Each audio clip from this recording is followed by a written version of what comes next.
Hello all, welcome to this video on vector calculus. Today I'll be talking about differentiation of univariate functions, partial differentiation and gradients. Many algorithms in machine learning optimize an objective function with respect to a set of desired model parameters that control how well a model explains the data. A function f is a quantity that relates two quantities to each other. We often write f as a mapping from r raised to d to r, where x giving f of x, which specifies the explicit assignment of an input x to a function value f of x. A function f assigns every input x exactly one function value f of x. Recall that in one of the previous videos, we took dot product as a special case of inner product. Thus, the function f of x giving x inner product x, where x belongs to r square, can be specified as f belonging to r square to r, x giving x1 squared plus x2 squared. Now we look into the differentiation of univariate functions. Here we will briefly revisit differentiation of a univariate function, which may be familiar from the high school mathematics. We start with the difference quotient of a univariate function y is equal to f of x, where x and y are real numbers, which we will subsequently use to define derivatives. Difference quotient delta y by delta x, which is f of x plus delta x minus f of x by delta x, computes the slope of the secant line through 2 points on the graph of f. Here, in this diagram, the average incline of the function f between the points x0 and x0 plus delta x is the incline of the secant given in blue line through f of x0 and f of x0 plus delta x, and given by delta y by delta x. The difference quotient can also be considered the average slope of f between x and x plus delta x if we assume f to be a linear function. In the limit of delta x tending to 0, we obtain the tangent of f at x if f is differentiable. The tangent is then the derivative of f at x.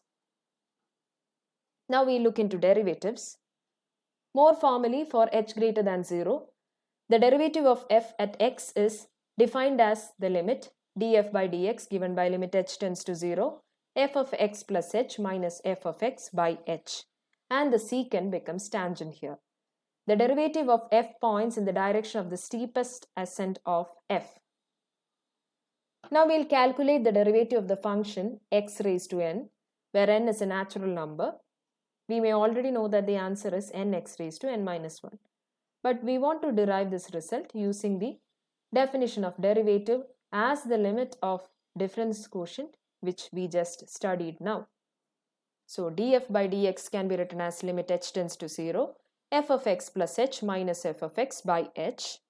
Since f of x is h raised to n, this expression becomes x plus h the whole raised to n minus x raised to n by h.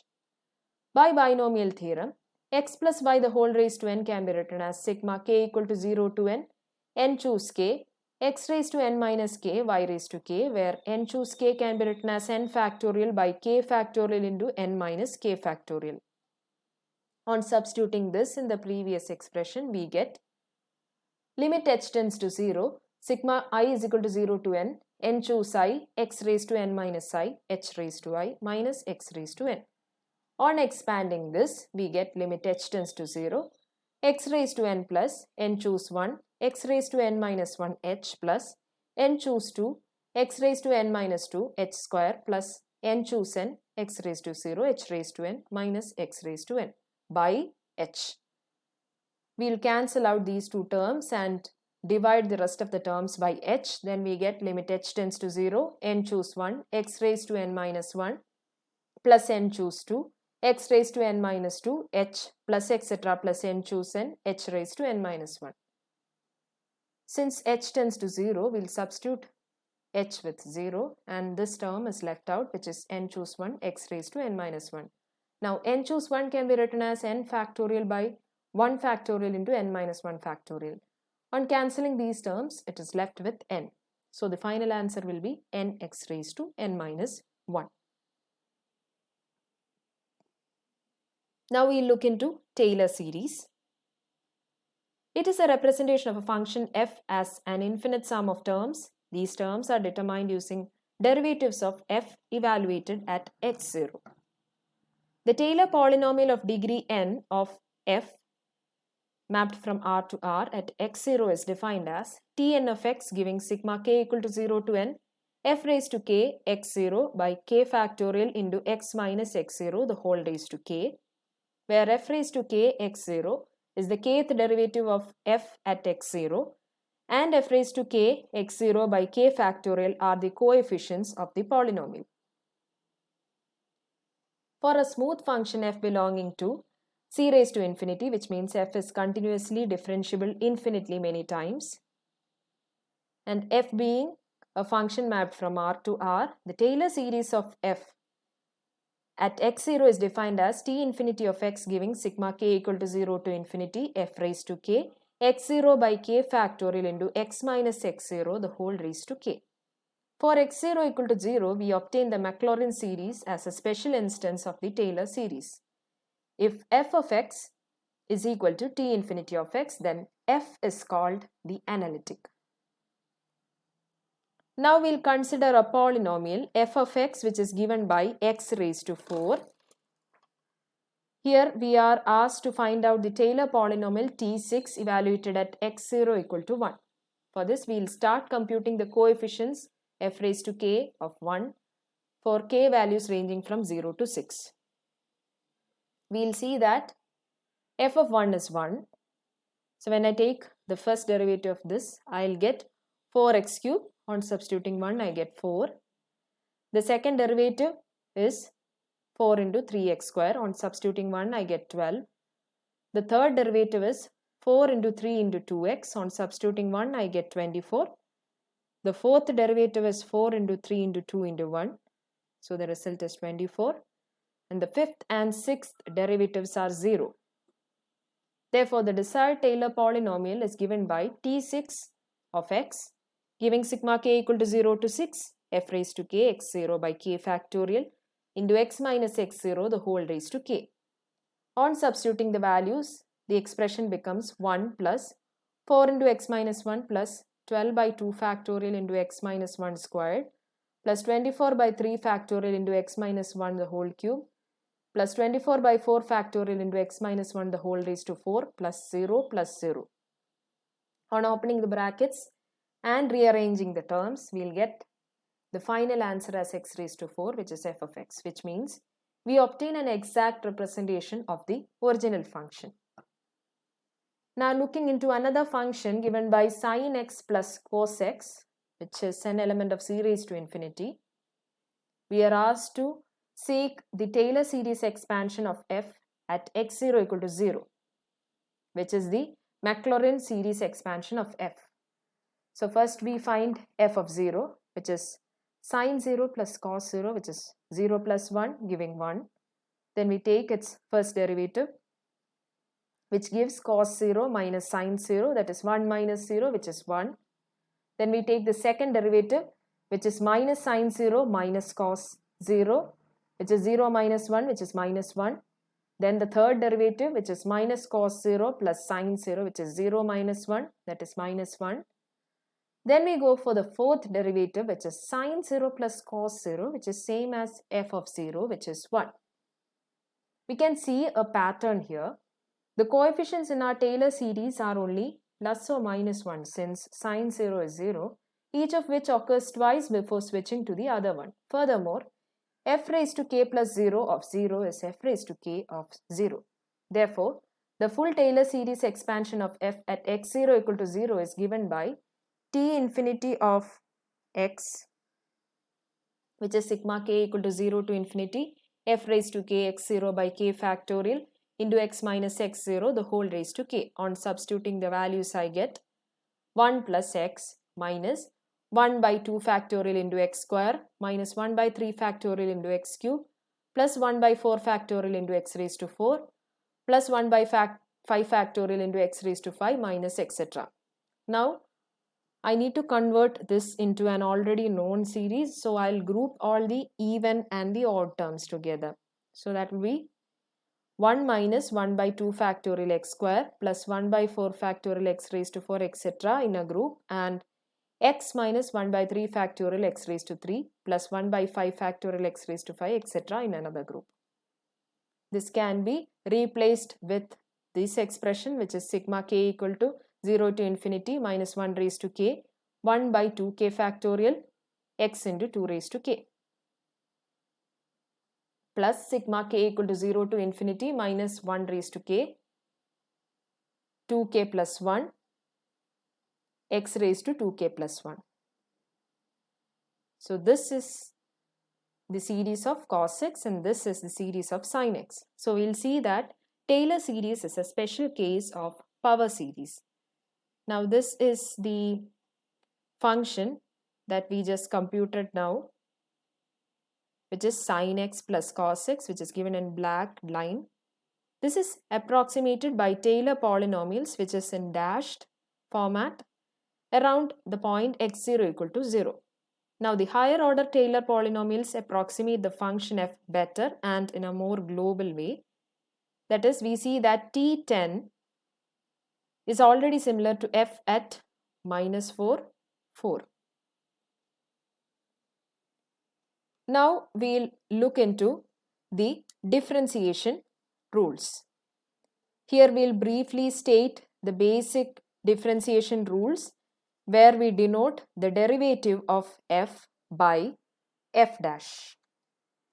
We'll start with the product rule, which is given by f of x into g of x, the whole derivative given by f dash of x into g of x plus f of x into g dash of x. Quotient rule given by f of x by g of x, the whole derivative giving f dash of x into gx minus f of x into g dash of x by gx, the whole square. Sum rule, which is given by f of x plus g of x, the whole derivative giving f dash of x plus g dash of x, and chain rule, where g of f of x, the whole derivative giving g composition f derivative of x giving g dash of f of x into f dash of x. Now g composition f defines function composition x giving f of x giving g of f of x. Now let us compute the derivative of the function h of x given by 2x plus 1 the whole raised to 4 using the chain rule. Here we see that h of x is given by 2x plus 1 the whole raised to 4, which means it can be written as g of f of x. Now f of x will be 2x plus 1. So g of f will be f raised to 4.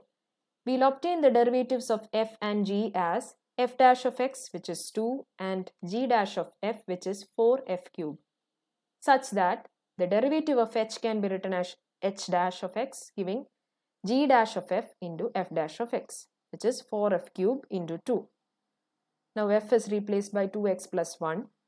Thus we get 4 into 2x plus 1 the whole cube into 2, which can be written as 8 into 2x plus 1 the whole cube. Now we'll look into partial differentiation and gradients.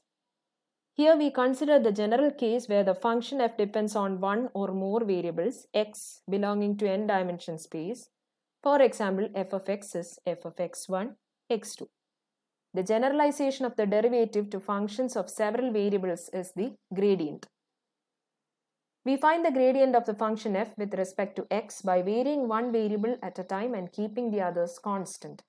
The gradient is then the collection of these partial derivatives.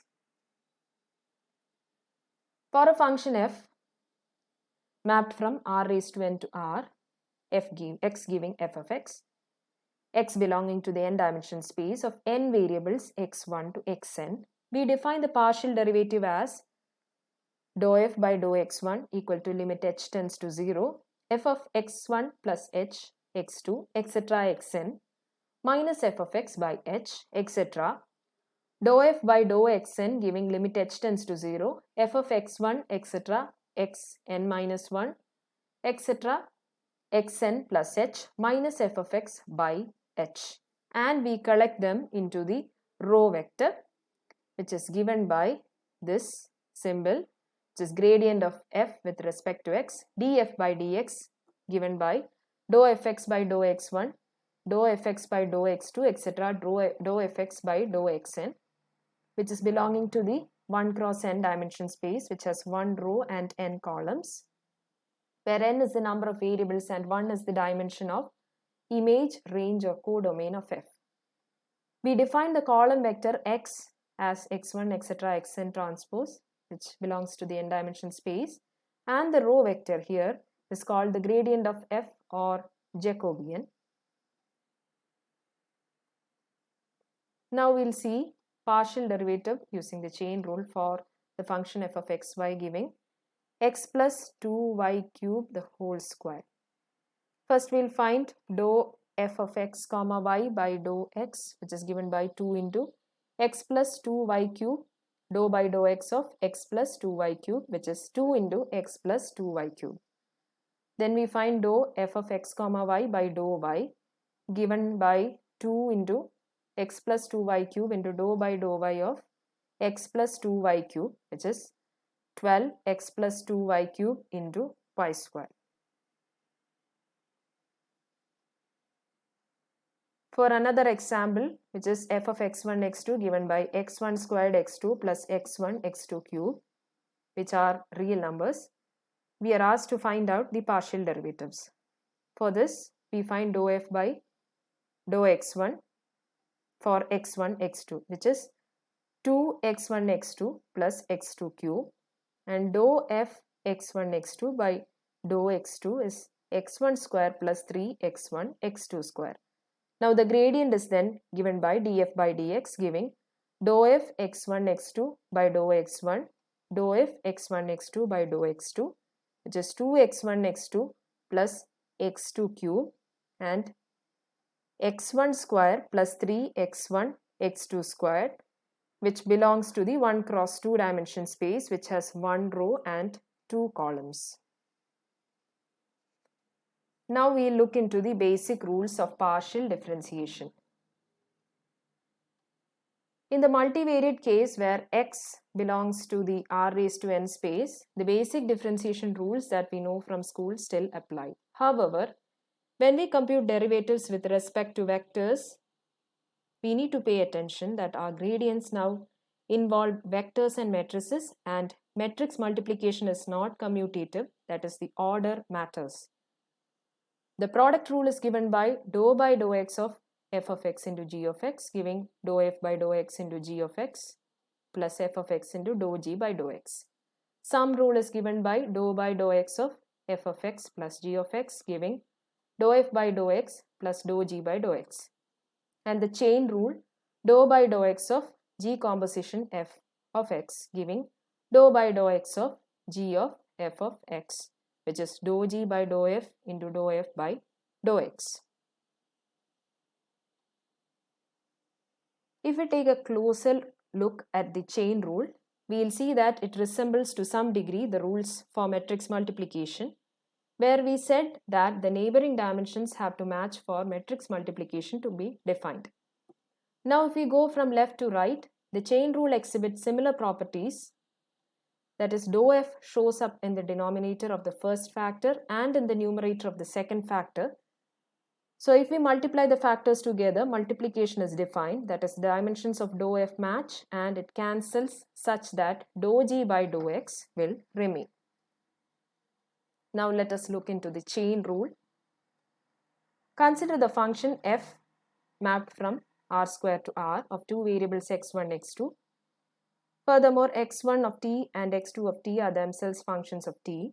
To compute the gradient of f with respect to t, we need to apply the chain rule for multivariate functions as df by dt given by dou f by dou x1, dou f by dou x2 into dou x1 of t by dou t, dou x2 of t by dou t, which gives dou f by dou x1 into dou x1 by dou t plus dou f by dou x2 into dou x2 by dou t, where d denotes the gradient and dou the partial derivatives. Now we'll see the function f x1 x2 given by x1 square plus 2x2, where x1 is sin t and x2 is cos t. On applying the chain rule, we get df by dt written as dou f by dou x1 into dou x1 by dou t plus dou f by dou x2 into dou x2 by dou t, which can be written as 2 sin t into dou sin t by dou t plus 2 dou cos t by dou t, which can be written as 2 sin t cos t minus 2 sin t, which is rewritten as 2 sin t into cos t minus 1, which is the corresponding derivative of f with respect to t. If f of x1, x2 is a function of x1 and x2 where x1 s comma t and x2 s comma t are themselves functions of two variables s and t, then the chain rule yields the partial derivatives as dou f by dou s giving dou f by dou x1 into dou x1 by dou s plus dou f by dou x2 into dou x2 by dou s, dou f by dou t given by dou f by dou x1 into dou x1 by dou t plus dou f by dou x2 into dou x2 by dou t, and the gradient is obtained by the matrix multiplication, which is given by df by d s comma t giving dou f by dou x into dou x by dou s comma t, which is given by dou f by dou x1, dou f by dou x2 into dou x1 by dou s, dou x2 by dou s, dou x1 by dou t, dou x2 by dou t. That's all for now. Thank you for watching.